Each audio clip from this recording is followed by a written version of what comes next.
Today our group finds itself in the Terra Nostris Botanical Garden. And as we journeyed along the pathways to get here, we were surrounded by lush green vegetation, the chirping of the birds, the vistas of the waters. But there was something else there. And that something else are the elementals. And the elementals appear in every culture. Some described as leprechauns, some described as fairies, some as pixies, as elves. It doesn't matter what the description is, they all represent the same thing. And that's the benevolent helpers of Gaia that are here to support humanity. They are not simply here to be with Gaia. So I'll repeat that again, that they are here to support humanity. And where is it that the elementals love to be? Well, obviously in pristine forests, pristine areas of Gaia, but they also love to be in gardens. And why would that be?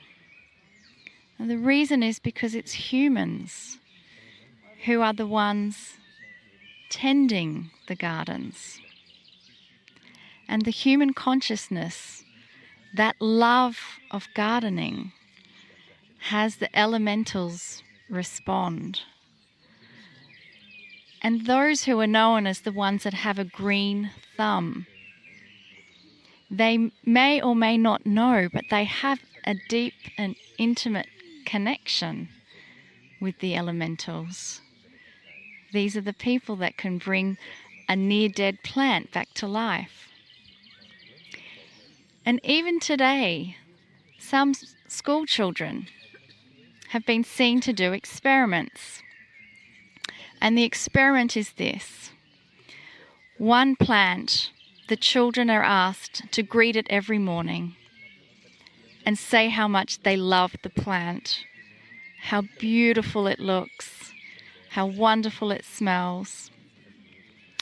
And the other plant, they're encouraged to say nasty things to it.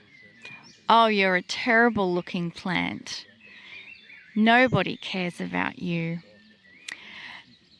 And over time, there is an extraordinary difference between the plant that is healthy with life force and the one that is nearly dying.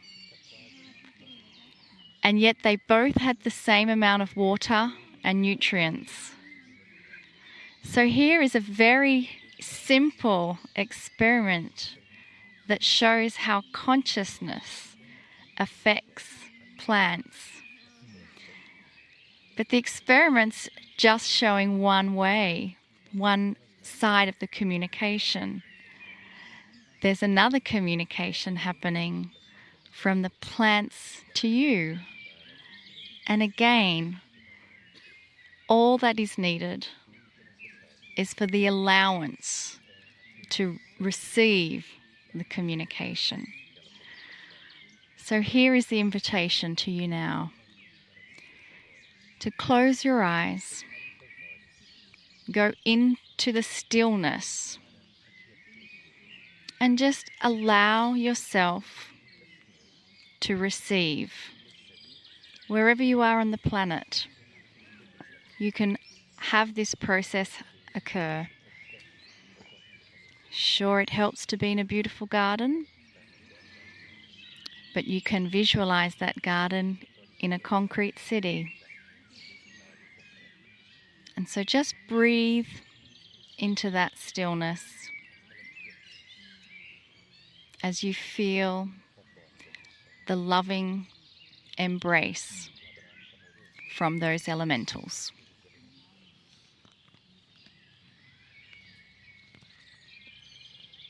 Greetings, dear ones. I'm Kryon of Magnetic Service. This is the 5th message on the group of islands called the Azores. The group sits in a beautiful scenario of grass and flowers and hedges. It's a park, a garden. It is perfect for today's message. It's a peaceful place. And it's a place where I'm going to now start the teaching.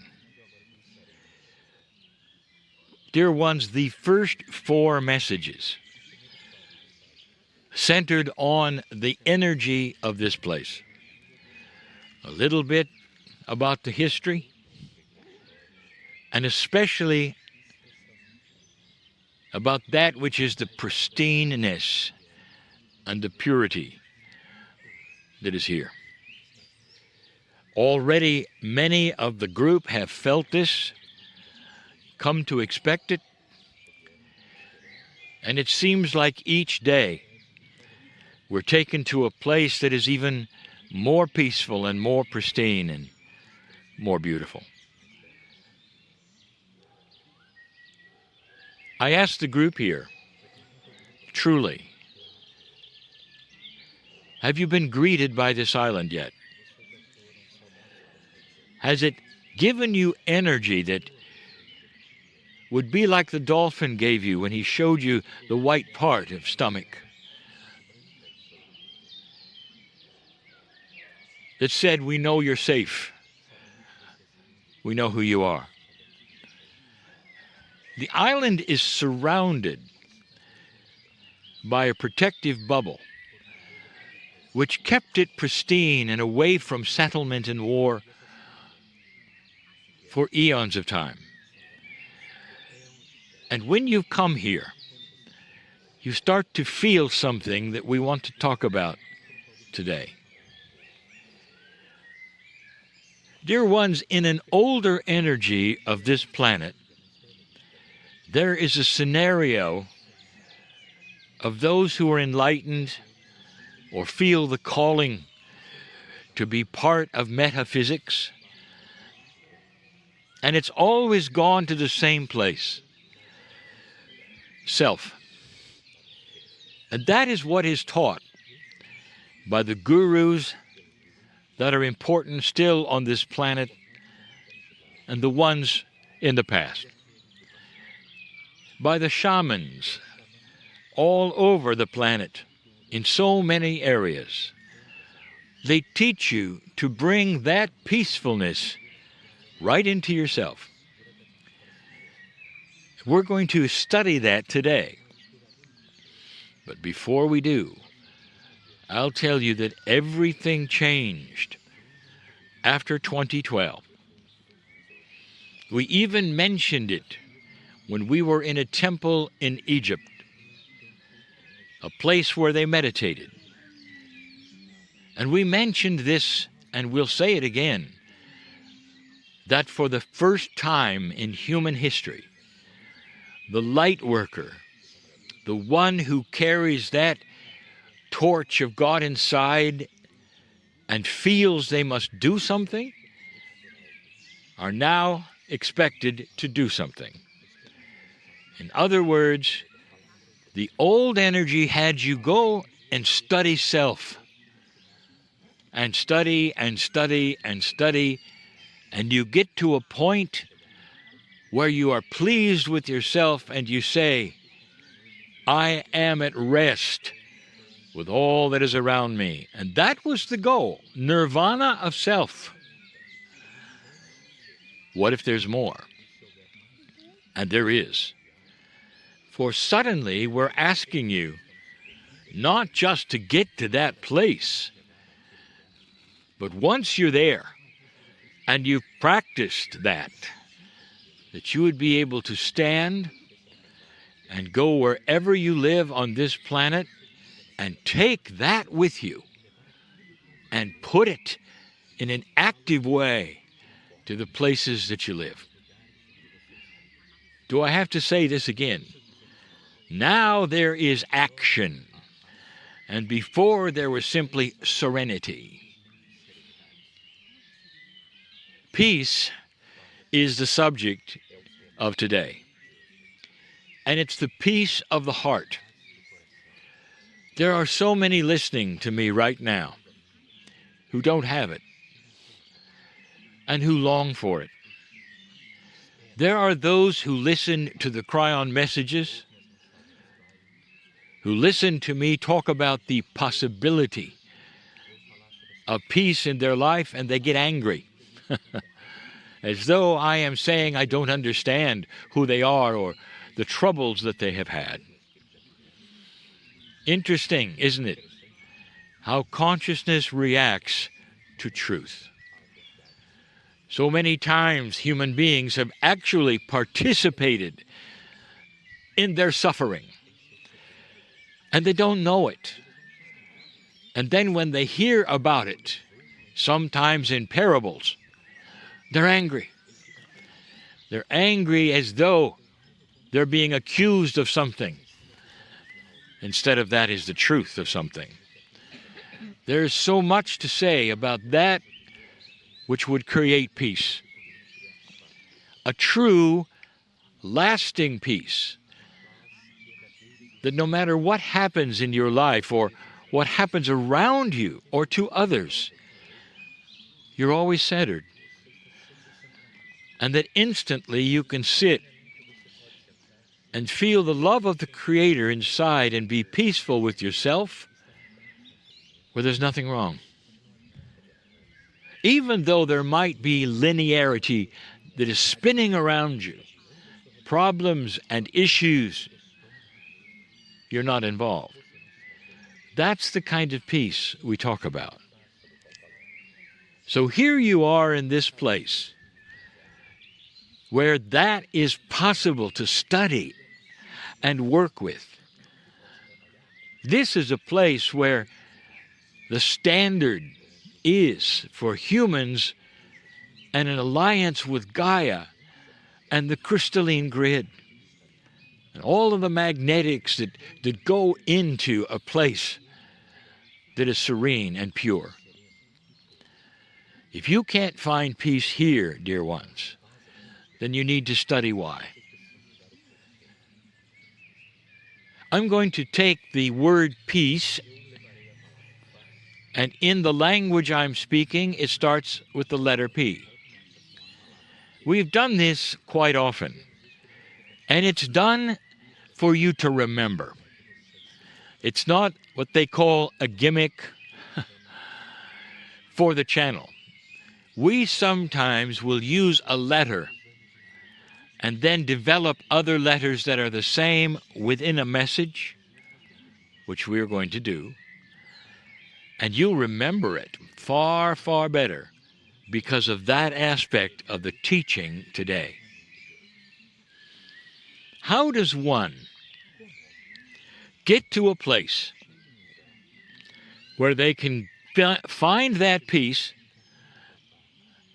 and then the next step is to broadcast it? How do you take the peace and then paste it to yourself? This is going to require a number of teachings. So this is the first, because you sit here and you feel it and you know it's possible. So let's talk about the attribute of what you do first.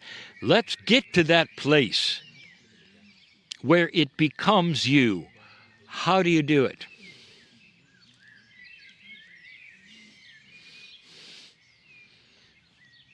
I'll use a P word and an expression. Two things. They'll sound funny to you, but you're going to remember them. Park the car and peel the onion.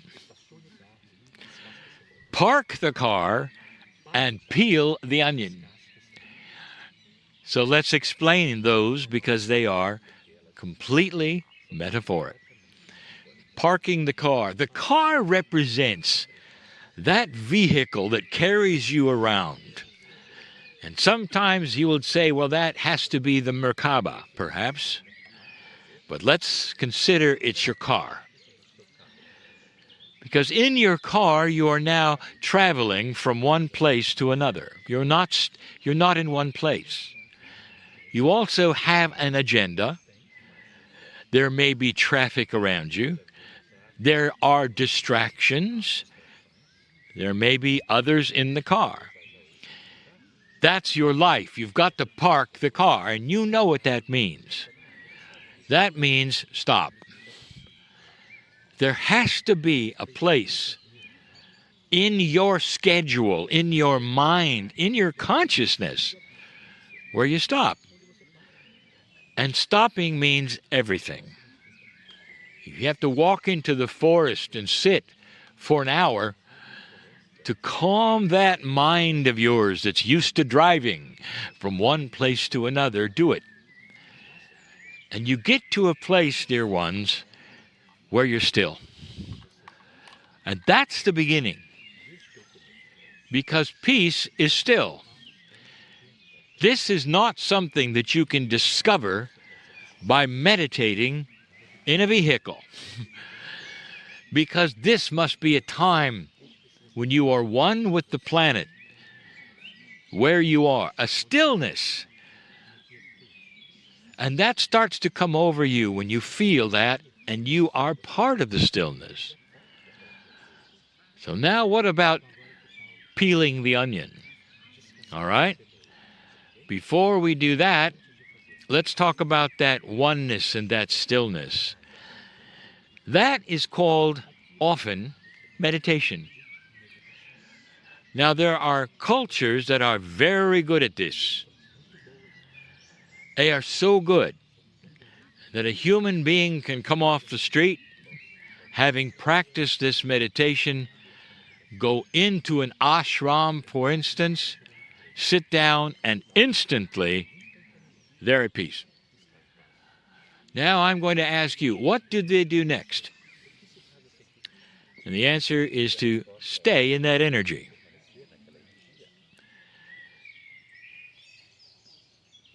What do you think? It sounds great, and it is great, and they have become one with everything as they sit there, perhaps with their palms up. How does it help the person in the street? Some will say, well, in that condition, I start praying for people. That's good. But dear ones, since 2012, you are so much more powerful. You don't have to sit in a oneness and pray. The time is to capture the oneness so that when you get up, it goes with you. You have an earth full of meditators. They have simply, what I said, gone to the wall, that wall of action, and they sit in front of it. And nothing happens, except they are peaceful with themselves. It's bliss. Groups of people will sit for hours in that which they call that nirvana, that bliss, close to God, close to the planet, and they're not helping anyone around them. Because the focus is starting to shift and change from that which you do for yourself, or the tool of peace that you take, learn, embed in you, and then stand and carry it away. That's the purpose. Peeling the onion is you starting to peel away all of the things that keep you from peace. What might they be? We have talked about this so many times, but you need to hear it now and again and again. You've got to drop everything that you've been told. Even from this source, you have got to have a clean slate without biases to sit and just be. Because the promise is this, that when you clear yourself to that point where you become one with everything, That's when you start getting the intuition of what to do next. How many of you have said, "Dear Spirit, I hear you, I love you, I don't know what to do with my life. I don't know where I'm going. Please help me to know." Then you get in your car and travel from A to B, and B to A, and A to B, and B to A. You've got to be quiet and stop and erase all biases. You even have to be willing to change what you think is truth in order to get to that place where you are one with the creative source. And that's when the communication starts to answer every question you have. Every one. What should I do with my life is no longer an issue because it becomes obvious. Obvious. That's what intuition is for. It's so intuitive. It's common to you. You will know it. All of the questions, even including should I do this or should I do that, clear up when you peel the onion. And it starts with that outer surface of what you've been told. What you've been told about who is God, how does it work, who are you on earth. It all has to go away because all of those things will be self-evident. Self-evident. You'll get to a place where you smile and go, I know. And someone might say, what do you know? And you make the statement, I know. The statement is like, I am. It's a knowingness with all things. And it goes so much further than meditation. You've got to peel that onion so much that there's no biases at all or expectations as you sit and develop that peaceful place.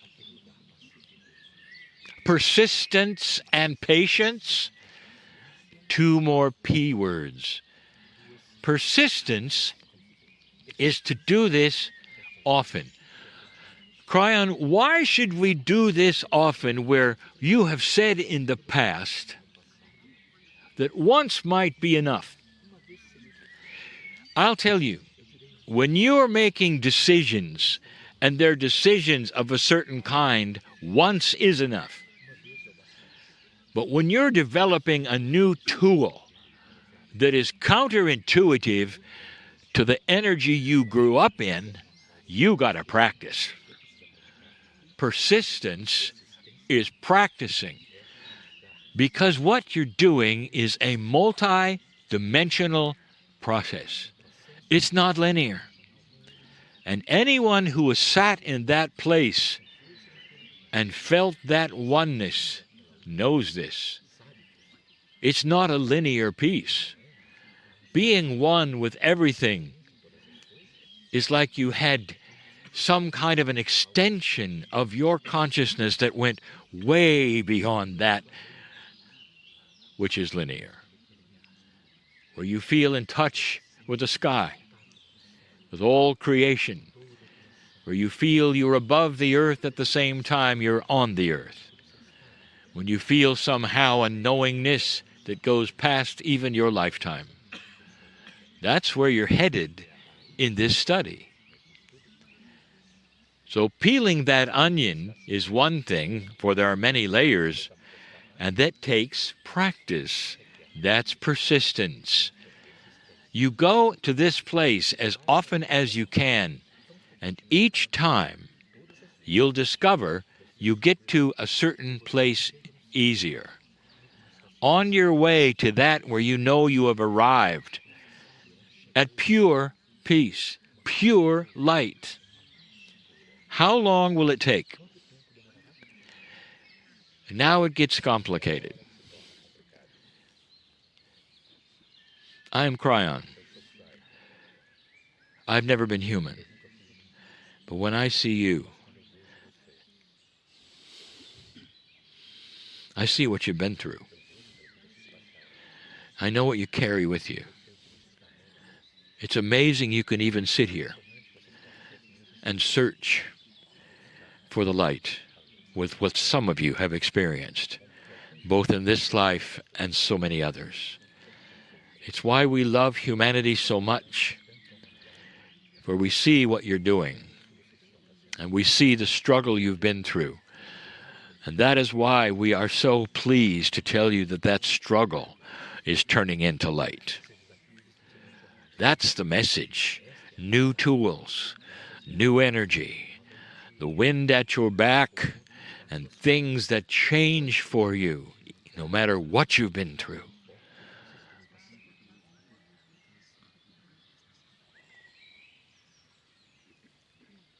Patience. Because how long does it take to get through those things? That's part of the onion. Some of you are so prepared and so ready. And others, especially those listening to this message, don't have a clue of the things that you're going to have to get through, the walls and the doors of past life fears and experience, including the very one that tells you, well, don't sit down, don't do this, don't stop. Because they equate all of that action with survival. How many times have you heard you'll always have to move forward. That's what you must do. Don't stop. You must move forward. And now we're telling you to stop. And I'll tell you why you stop, because that's where God is. God is in the patience of Gaia. God is in the growing leaf of Gaia. God is in the volcano here that moves slowly with the plate tectonics. It is the patience of the planet. And you have to be still to cooperate with that kind of patience. That's to just get to this place. A place where you can finally put on the mantle of peace. Now that is a metaphor in itself, because that word mantle means like a coat that you put on. Some have said it's armor that you put on. It's a mantle that you didn't have before that you now wear. You stand up and that mantle of peace becomes you. And you stand like a master has in the past and start walking around the planet. Oh, there's so many linear questions already, right here, right now. Dear Kryon, once I get this mantle, do I have to continue practicing? Yes. How does that feel? It's like a muscle that you exercise in order to pick up a weight. Finally, you can pick it up and walk with it. But if you don't exercise the muscle anymore, there'll come a time when you must drop the weight. Of course you will practice, not as often, but you'll look forward to visiting the light and being in that place that you feel almost a rejuvenation. Then there's the linear question, and there always is. Oh, how often do I do it? And the answer is yes. It's up to you. Dear ones, you are the ones who are in charge of you. Don't go to a book to find out the particulars. Go inside.